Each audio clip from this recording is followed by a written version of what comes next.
এর ভূতনির 1.5 লক্ষ মানুষ ভয়ঙ্কর বিপদে পড়লেন। একে তো দক্ষিণ চণ্ডীপুরে দুর্বল বাঁধ ভেঙে গিয়ে ফুলহর নদীর জল ঢুকে প্রায় 1 মাস ধরে 1.5 লাখ মানুষ প্লাবিত হয়ে আছেন। রাস্তাঘাট, থানা সব কিছু এলাকা প্লাবিত হয়ে আছে।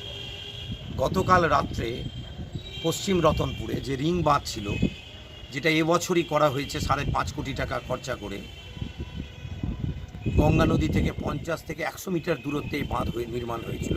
তখনই আমরা আপত্তি জানিয়েছিলাম। সেই বাঁধ আগেই কেটে গেছিল।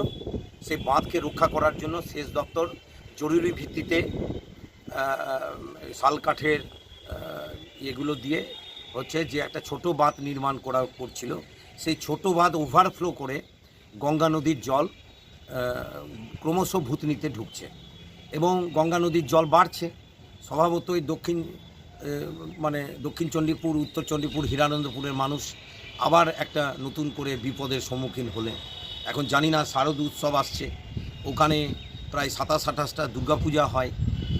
যখন গোটা বাংলার মানুষ শারদ উৎসবে আনন্দে থাকবেন, তখন ভূতনির 1.5 লাখ মানুষ ভয়ঙ্কর বিপদে থাকবেন। এবং আজকে যে মানিকচকে কন্ট্রোল রুম আছে, তার সক্রিয়তা আমরা দেখতে পাচ্ছি না। জেলা প্রশাসন, ব্লক প্রশাসনের সেই রকম তৎপরতা নাই। রাজ্যে তো কোথাও বন্যা নাই, একমাত্র ভূতনিতে 1.5 লাখ মানুষ বিপদে আছেন। কেন পর্যাপ্ত নৌকা থাকবে না? ফ্রি সার্ভিস দেওয়া হবে না? নৌকাতে মোটরসাইকেল আনতে গেলে 200 টাকা বিল হচ্ছে। ত্রিপলে দুর্নীতি হচ্ছে, খিচুড়িতে দুর্নীতি হচ্ছে এবং শুকনো খাওয়ার পর্যাপ্ত দেওয়া হচ্ছে না। গদাইয়ের 2টো বুথ, যেটা বিচ্ছিন্ন এলাকা প্লাবিত হয়েছে গতকাল থেকে, সেখানে প্রায় 10,000 মানুষ থাকে। তাদের শুকনো খাবারের কোনো ব্যবস্থা নাই। তারপর তাদের ওখানে যে গবাদি পশু আছে, তাদের কোনো গোখাদ্যের ব্যবস্থা নাই।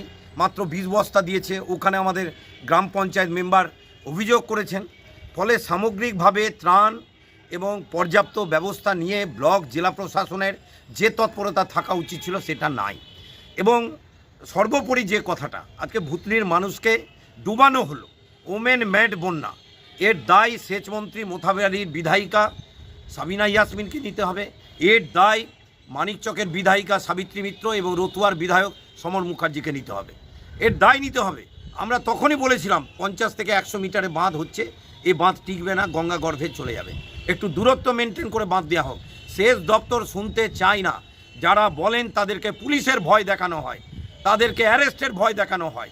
এবং 5.5 কোটির বাঁধ, আর এদিকে দক্ষিণ চণ্ডীপুরে প্রায় 1,35,00,000 টাকার বাঁধ, সব হচ্ছে যে গঙ্গা গর্ভে আর ফুলহরের নদীর গর্ভে চলে গেল। এর দায় নিতে হবে। শুষ্কা মরশুমে কাজ করতে চায় না, বর্ষাকালে করলে ওই বালির বস্তা থেকে প্রচুর টাকা কাটমানি হিসেবে সাশ্রয় হয় এবং সেচ দপ্তরের আধিকারিকরা যুক্ত আছেন।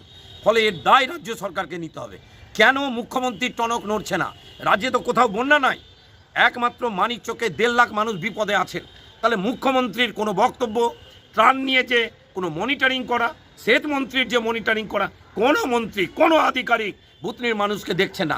ভূতনির মানুষকে সজাগ হতে বলবো যে আজকে এর বিরুদ্ধে প্রতিবাদে গর্জে উঠুন। আর বিজেপির কথা ছেড়ে দিলাম, 2টো গ্রাম পঞ্চায়েত আছে বিজেপি, দক্ষিণ চণ্ডীপুর, হীরানন্দপুর, সেখানেও ত্রিপল লুট করছে। এবং যিনি ইংরেজবাজারের বিধায়িকা শিরূপা মিত্র চৌধুরী, কোথায় এখন? ভূতনিতে উনি নানান প্রতিশ্রুতি দিয়েছিলেন যে আমি প্রধানমন্ত্রীর বোন, আমি সত্যাগ্রহ করছি, এই ভাঙনকে আমি আটকাবো। আজকে উনি একদিনও পা দেননি। বিজেপি লজ্জা নেই? বিজেপির নেতারা ওখানে, লোকাল নেতারা লম্ফজম্প করছেন ভূতনির মানুষের জন্য। এই তৃণমূল বিজেপি কিছু করেনি। ফলে সেই জায়গাতে দাঁড়িয়ে আমাদের সুস্পষ্ট দাবি, শুষ্কা মরশুমে কাজ করতে হবে। বালির বস্তা নয়, বেড বার দিয়ে বোল্ডারের কাজ করতে হবে। জাতীয় বিপর্যয় ঘোষণা করতে হবে। প্রধানমন্ত্রী কলকাতায় আছেন, কেন এর দায় কেন্দ্রের সরকার নিতে পারবে না? কেন ঘোষণা করবে না?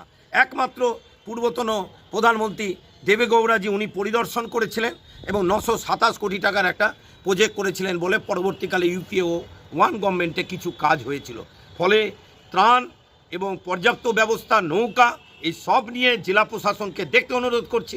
গদাইয়ের মানুষ বিপদে আছেন, তাদের পাশে দাঁড়ানোর জন্য প্রশাসনকে অনুরোধ করছি। আমরাও আমাদের সামর্থ্য অনুযায়ী যা চাঁদাপত্র তুলেছি, আমরা কিছু ত্রাণের ব্যবস্থা করেছি ভূতনির মানুষের জন্য, আমরা সেই ত্রাণ পৌঁছবো। আর আগামী 18 তারিখ ফারাক্কায় জেনারেল ম্যানেজারের কাছে ঘেরাও কর্মসূচি আছে।